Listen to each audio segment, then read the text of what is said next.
George of the jungle, strong as he can be.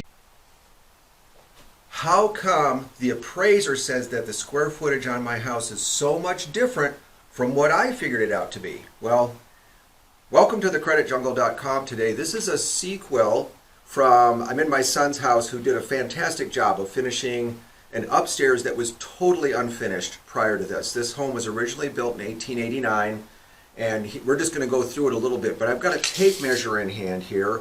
The reason is that Fannie Mae and Freddie Mac have changed how you calculate upstairs square footage where you have sloping ceilings or lower ceilings.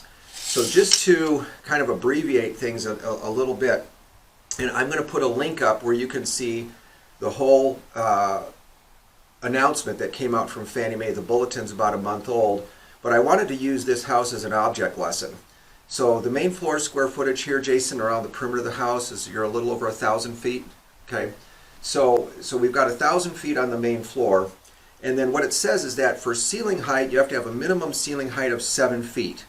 And to count it, a room to have the ceiling height for 7 feet, 50% of the room has to be at 7 feet, and then you would count down the slope, the additional square footage, to 5 feet, which is going to be about shoulder height for most people. I'm 5'9", my son's about 6'1", so his house on his shoulder height is smaller than it is for me.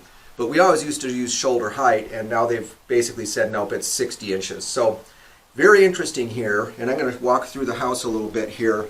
The ceiling in this room, which is going to be an upstairs master bedroom, this house only had 2 small bedrooms and 1 small bathroom downstairs. So this is actually a very nice master bedroom area here, but the ceiling height here is actually just about 2.5 inches too short. My opinion is that an appraiser is going to give it to you. That's a 6'8" door right behind us here, and goes out to a porch area there. Well, kind of a suicide porch, but this is a work in progress. So I think the appraiser would give that to you, and then coming down 5 feet here, that if that line runs right about here going down, you'd have square footage here that would use most of this room. Now they've got a closet here.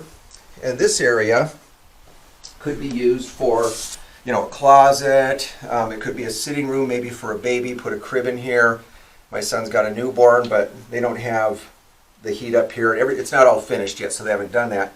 This room's got a ceiling height that's just a little bit above 7 feet, and very comfortably, you're going to be able to count almost to the entire square footage of this room. So that's just one thing to think about there. And then got some construction equipment, whatnot going on here. Again, this is a work in progress. We've got another room here, Jason, and if you want to just kind of pan this room we're going to pick up all the square footage in here, except for that which is below the 5-foot mark. So it's really going to be, quite a bit on here. And then lastly, Jason, if you just want to go in and show your bathroom there. The bathroom is still not finished yet, and the ceiling height at the highest point there is actually just above 7 feet, about 7'1". And then the question of, well, does 50% of the room above 7 feet? Probably not. My opinion is that an appraiser is going to give some flexibility. But this is such a fantastic thing, though, to take a home that originally had 1,000 square feet, and this was a completely unfinished attic, nothing had been done with it. And this has been a pay-as-you-go project. Jason's done a lot of the work on here. He's hired a plumber and electrician to do a lot of this stuff. But he's going to end up adding probably at least 500, maybe 600 square feet to the house when it's all said and done.